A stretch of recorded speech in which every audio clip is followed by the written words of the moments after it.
The main character in Fight Club is a man with no name. Who is he? No. Better question, can we understand him? I made a 30-minute video last week talking a bit more generally about Fight Club and the narrator's story. Not many people watched it, but I love this film and I like analysing characters. I've done that a lot on this channel, so why not make a shorter, more specific video about the narrator played by Ed Norton and his psychology. I say shorter, who knows how long this will be by the time I stop talking. I'm going to say this now before we begin though. If we were to diagnose the narrator, which I don't like doing for several reasons. I've talked about that in the past. One reason being I think a diagnosis actively distracts you from understanding the person in these kind of videos, because they instead then become a category and a list of symptoms rather than everything beyond that. You know, we're all still messy, confusing, unique individual people. We have to engage with that stuff too, but I know this is the kind of film where it looks weird if you don't at least say the narrator would probably be diagnosed with dissociative identity disorder. Yes, we might touch on that a little more as well as some other ideas, but let's just get going, delving into the psychology of the narrator.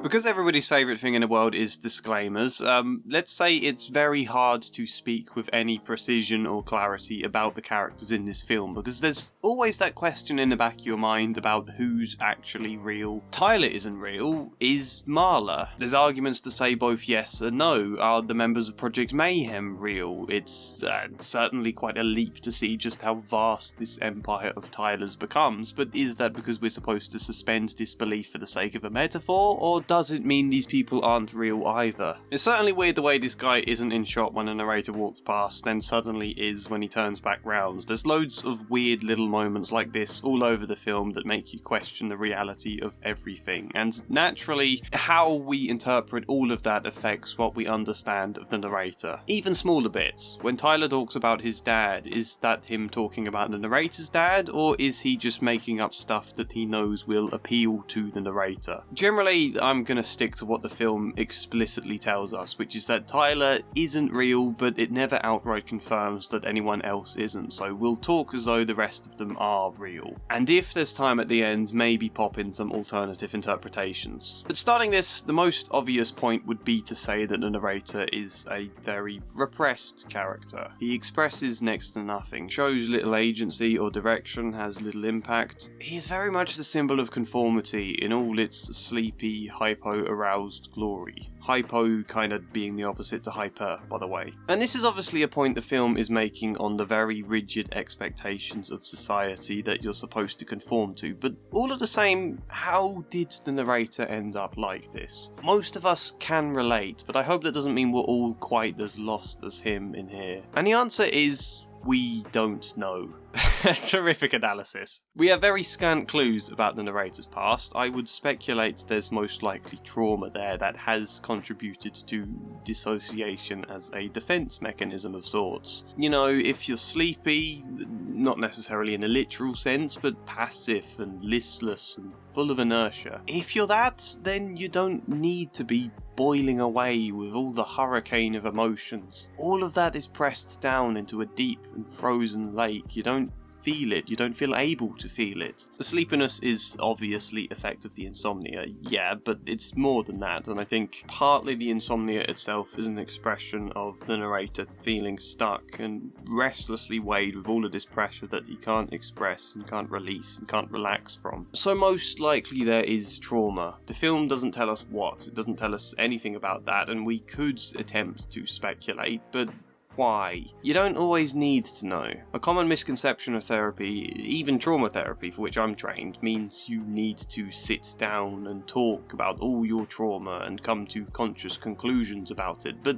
no, not always. Sometimes doing that would be a very re-traumatizing experience. You don't always need to dig right into that. There are other ways to do the work. I'm just raising the possible idea that trauma may have contributed to a passive, dissociated conformity that also matches with how social expectation feels to the narrator, and maybe also matches with what his father expects. I mean, if we take a line of dialogue from Tyler seriously, then this becomes an insightful moment. So I graduate, I call him up long distance, I said, Dad, now what? He says, get a job. Same here. Now I'm 25, make my yearly call again, I say, Dad, now what? He says, I don't know.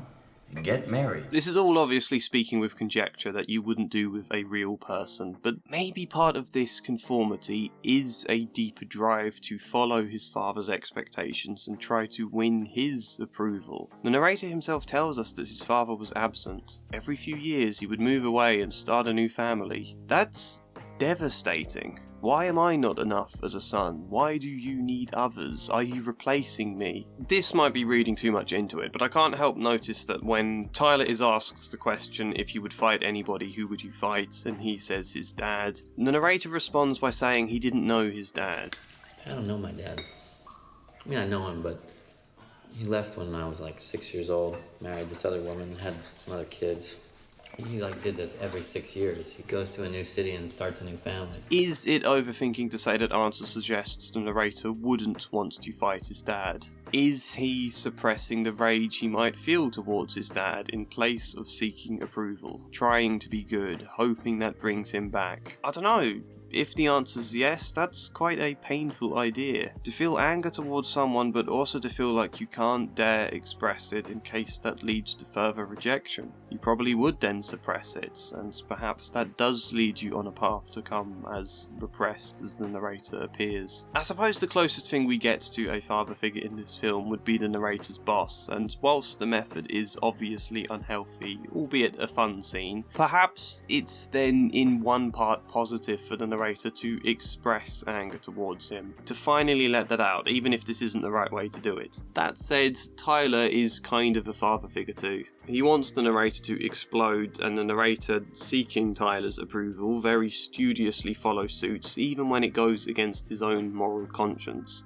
It's interesting that part of him, not all of him, but part of him does see Tyler like a father figure to begin with. There's definitely the feel of a kid caught between two opposed parents in the way he feels Marla and Tyler come and go in the house. My parents pulled this exact same act for years. If so, that's super interesting when Tyler later suddenly disappears, the way his dad presumably would. The narrator feels dropped, alone, unworthy. Is he angry with Tyler for that? No, not until the very end of the movie. Instead, most of his anger is directed at the people he feels have taken Tyler's attention away from him, like Jared Leto, or towards Marla. She gets 90% of the narrator's disdain. And for a man who we could somewhat speculatively conclude was raised mainly by a single mother while his father proved absent, yeah, perhaps in not feeling he could be angry with his dad, he instead pours it all onto his mum, the female figure. We don't know what the narrator's relationship was like with his mum, but Marla definitely feels like a maternal presence to the narrator, at first in this film. She isn't one, that's not their relationship, but the narrator at first can't even imagine having sex with her himself. That comes a lot later when he feels he can equal her, let's say. What all of this rambling suggests is a boy who felt anger towards an absent father, but also wanted to emulate him, who sought comfort in his mother's maternal care, but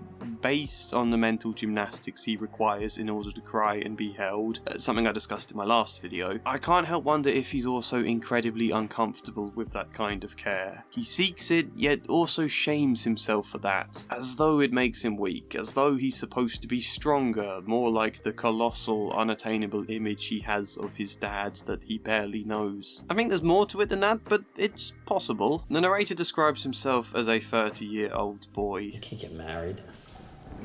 I'm a 30-year-old boy. I think we can all empathise with still feeling like a child at heart, feeling like we're somehow not equal to adulthood, which often has a lot more to do with our imagining of what adulthood is supposed to look like rather than our own failings. But a child seeking a mother he also projects blame onto and also shames himself for seeking, as well as a father he attempts to emulate without ever understanding. Let's talk about his single-serving friends. what he calls to people he meets on single airplane flights for a single conversation. Single serving sugar, single serving cream, single pat of butter, sample packaged mouthwash, tiny bars of soap. Between takeoff and landing, we have our time together, but that's all we get. It's interesting he comes up with that, you know. This isn't just lamenting that society and the modern career world have forced him into a position where all his friends only last the length of a single flight. This is also something he's lent into and made his own. Is there a desire for control here, maybe? To make sure connections are only single serving, to make sure they are kept distant, to order his life the way he orders his condo via catalogues, not hoarding items so much as precisely and exactly finding the perfect place for them. I think there's a lot of possibilities we could talk about there. Quite generally and loosely, does it make sense for someone in a hypo-aroused state to be seeking such order and control? Not over other people here exactly, but definitely over his own life, to shut it down and withdraw into something that is dull and inert, but safe. Clear. The narrator has kind of confined his life into something he can easily come to conclusions about and speak about with great eloquence and certainty. This is the state I'm living in, this is my problem, this is the world's problem, I know exactly what it is, and therefore you can change it? Not yet. For now, he's sticking to what Tyler calls being clever. How's that working out for you? What? Being clever. If you changed it, then you wouldn't know what it is. You wouldn't feel safe and in control and in total understanding of it. All of this, and probably some other stuff, contributes to a repressed narrator. He doesn't know how to break out of that. Partly he doesn't want to. But Tyler does. In Jungian terms, you'd see Tyler as the shadow self, who is the stark opposite to all of this repressed, ordered, introverted existence. The narrator is more than just that life he lives, you know? He doesn't perfectly conform. None of us do. We all have more sides to us. But when all these other sides feel too unacceptable, feel like they need to be repressed and pushed aside, but can't be eradicated, they're still there, do they then contribute to a shadow self?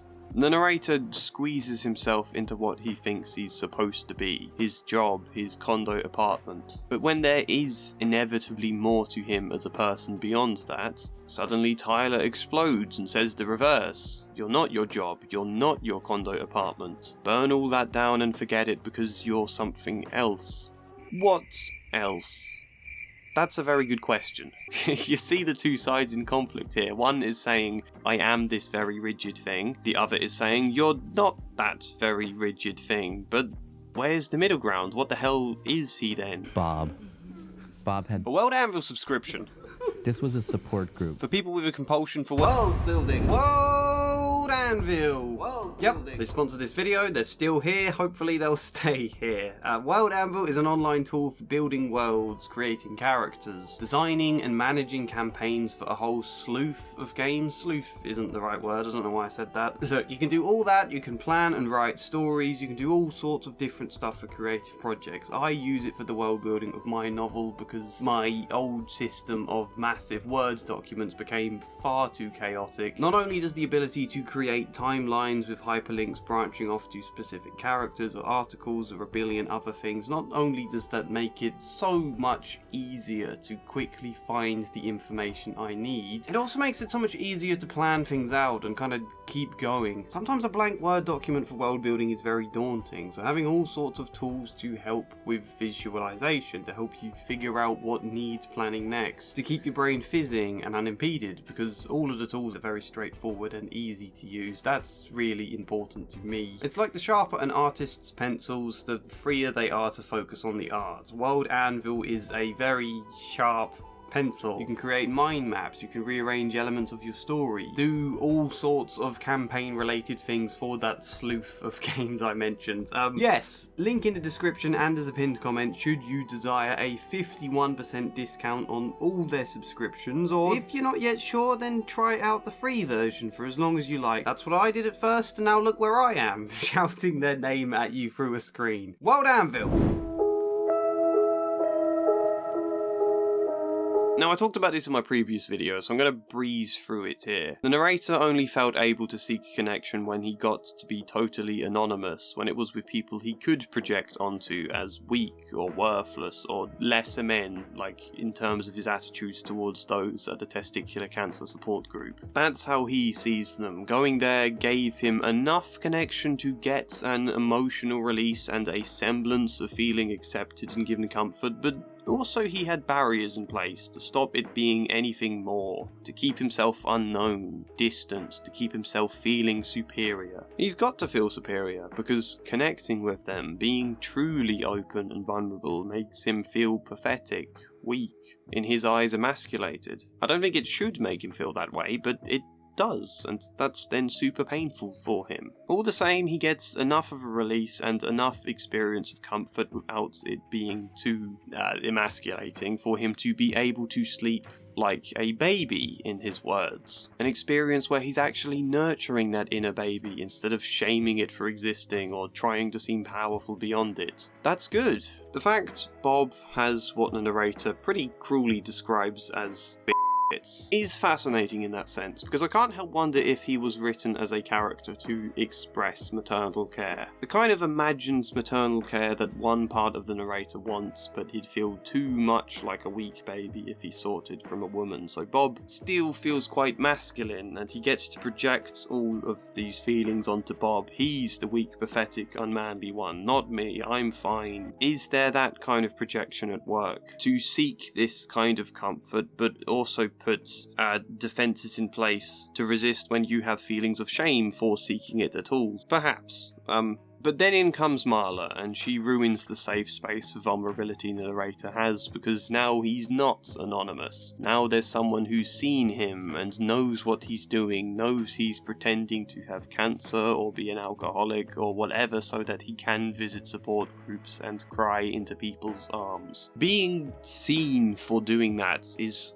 a horrifically exposing experience for him. Of course it would be. Like, imagine the amount of shame and embarrassment you'd feel. So much so that Marla literally invades the narrator's imagined safe space here. That hurts. And it's a big part of why he suddenly needs to assert all this strength and power and prove how very strong he really is. He's not as weak as he looked to her. Or rather, not as weak as he thinks he looks to her. We don't ever see Marla actually judging him, but this is how he feels. It's kind of like when a cat stands up with its back raised, you know? He tries being all tough and dominant to Marla, thinking that will help him feel strong again, but it doesn't work. He doesn't feel able. He blames himself for that, concludes it's because he's too weak, too lacking in confidence and power, perhaps too much of a 30-year-old boy. You know who isn't lacking in confidence though? It's Tyler. All the ways you wish you could be, that's me. Now we take a hard U-turn from expressing vulnerability. You know, these group sessions weren't quite right for the narrator. They helped, but unsurprisingly, they're not quite right. He doesn't feel able to connect, he literally doesn't belong. He can only be at all vulnerable when he pretends it's because he's dying. His actual feelings of vulnerability aren't acceptable in his mind, and therefore he isn't learning to accept them here. It is perhaps a start, perhaps opening the door the faintest little crack. But when Marla, through no fault of her own, causes him to feel shamed, he takes on as much of a macho image as he possibly can. So we get Tyler, we get Fight Club, we get the rest of the movie. This is what he thinks strength is. It doesn't actually fulfill or empower him because it's not actually strength, but it kind of feels like it, and that's all he's got right now. But what's point 3? Do you suppose it's a coincidence that the narrator's father went out abandoning families to set up a new one in a completely different state every couple of years, doing what Tyler calls setting up franchises? Do you think it's a coincidence his dad does that, where the narrator on one hand criticises the hell out of corporate franchises whilst also doing a very similar thing, dipping from one community to another, never getting too close, having his single-serving friends, setting up fight clubs all over the country, starting Project Mayhem but refusing to learn anyone's names, besides Bob, who does faintly represent a little sliver of acceptance for the narrator. Is that a coincidence, or does it mean something? It's not that we're doomed to become our parents. We're not. However, we do learn things from their experiences, and when we struggle to process what they did or how they were, later acting it out ourselves may partly be an attempt to process it, often getting stuck within acting it out, however. Fight Club is the same thing but in a different set of clothes. I love the way you see it taking inspiration from those original groups and from Marla, but making it into this much more macho thing, endlessly dipping and starting new families without ever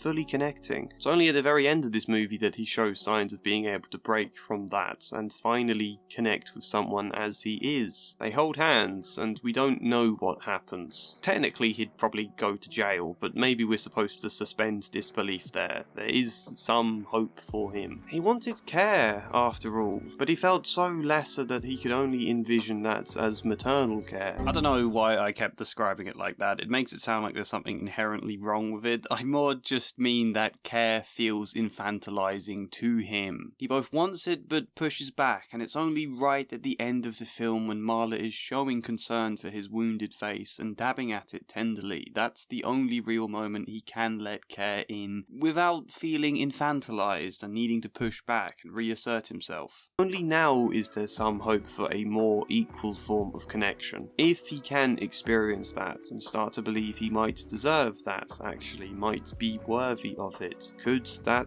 really make a difference to him?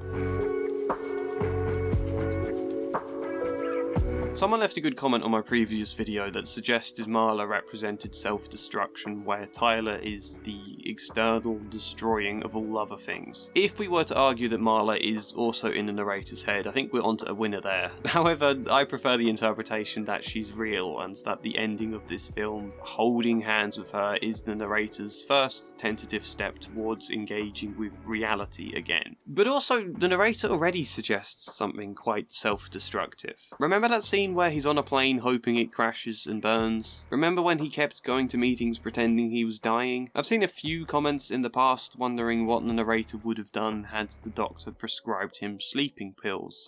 This is less psychoanalytical than just literary symbols now, but the narrator is expressing something self-destructive, only he's also quite passive. He's hoping for something else to come in and destroy him, someone else to do that rather than doing it himself. And then out comes Tyler, and in a way, Tyler is external destruction. There is all this vandalism and threat to innocent life and just pouring all your rage outwards. The narrator couldn't handle his turmoil, so shut it all down, but Tyler is hyper-aroused, wreaking the hurricane outside of him. Yeah, but isn't this also self-destructive? I mean, Fight Club feels very tough and external, but it literally started with the narrator punching himself in the face. Then he's pouring acid on his own hand and deliberately crashing the car. The narrator prayed for something to come along and destroy him, but Tyler's got him actively doing that to himself now. And it comes with all of this rationale about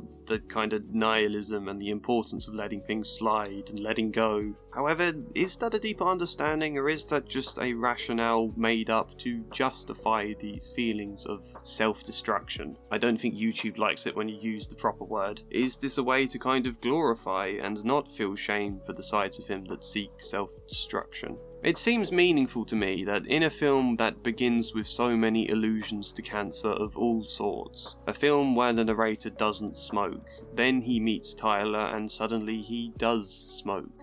I've lost the thread of where I was going with this. It'll probably hit me in the middle of the night. Maybe you can help in the comment section, because I've almost made a valid point there. I will say this though. Tyler talks a lot about what he is not, what is wrong with the world, what needs eradicating and defeating, and he glorifies destruction in and of itself with some very loose, vague idea that all of this destruction will pave the way for something better. And yet there's never a word on how to build any of that, is there? There's no actual vision for how things should be, how to construct, who the narrator is, how to make the world better. Tyler isn't about creating anything, because that that's not what he's an expression of. He is rage, and sometimes that's good. Sometimes he even has a point in what he says, but most of the time it's very unhealthy, not to mention all of the damage to innocent people's lives. This is absolutely not the way to go about it, but if Tyler achieves one thing, it's to wake the narrator up. Not literally, because one of the problems was that he couldn't sleep, but bring him back to liveliness, to feel something that extends beyond the limited space of anonymous meetings. The narrator absolutely needs care and acceptance, even if this wasn't quite right for him. He absolutely needs to express rage, even if this definitely wasn't right for anyone. But somewhere out of all of that, he begins to start figuring out who he is and what he actually wants. You know, it's quite typical in therapy where you might work with a kid who is kind of numb and inert. That's as you start the work, they come out of that, and suddenly now they're expressing all of this buried rage and getting into trouble at school, and the parents worry they've gotten worse at first. If they were out starting Project Mayhem, yeah, that would definitely be worse, but generally, no. This is an important part of them starting to grapple with their feelings again. They might not quite know how to process or control them yet, but it's important to actually be expressing them. This is part of what helps the narrator reach the place where he can connect with Marla, which is all he really wanted, isn't it? Somebody to hold and be held by without feeling shame for it. To not have to squeeze yourself into some unattainable image, but just be whoever the hell you are and feel accepted for that. There's also the death of Bob that has a profound impact on the narrator to make him realise just how self-sabotaging all of Tyler's methods actually are. Bob represented something good, something that hit his heart even in the tiniest of amounts. So to see that die? It's a really interesting subversion there, because all the talk in this film about near-death experiences to wake a person up, to help them find direction again, that never happens. The vision of a plane crash, the beatings, the car crash, the acid, those experiences change nothing for the narrator, because they were never actually about finding direction. That's the justification he has invented to allow himself to flirt with death. These near-death experiences changed nothing for him precisely because they are the loop he's caught in, half wanting to die and wanting to glorify it, so it's Bob's death instead that shakes him up. Bob, who represented something worth preserving, even when the narrator couldn't see that in himself. That's the moment he finally breaks from Tyler. You know, sometimes Tyler does stuff in this film that makes me see him so much like a 12-year-old boy, riding a BMX around the house, swinging nunchucks about and screeching. I just want to put an arm around his shoulder and try to offer care without it infantilizing him. You know why they put oxygen masks on planes? Oxygen gets you high. Arguably, Tyler isn't a man. He is kind of like a childlike imagining of what a man is. Arguably, the narrator was so caught up in trying to be a man that he never actually felt able to grow as he is. So caught up in trying to seem powerful that he never found empowerment. Until the very end. Yeah. Look, it's really hard to speak with any precision about this film. I've loosely raised some ideas, but it's all so elusive. Oh, I could have talked about the gay subtext that is absolutely there, but that probably deserves its own video. I don't know, let me know if you want more videos on this film, or if I should move on. Comment your thoughts in general. What did I miss, or get wrong, or could be seen differently with all the billions of interpretations you could make about Fight Club? Like this video if you liked it, subscribe, maybe support me on Patreon, but otherwise, hopefully see you next time. And as ever, a special thank you goes to Grace, Luke Core, Treat You Caber, Michael Gallagher, Flying Spider, Kellyanne Davidson, Samara Salsi, Joshua C. Follier, and Chad Bramwell. Thank you.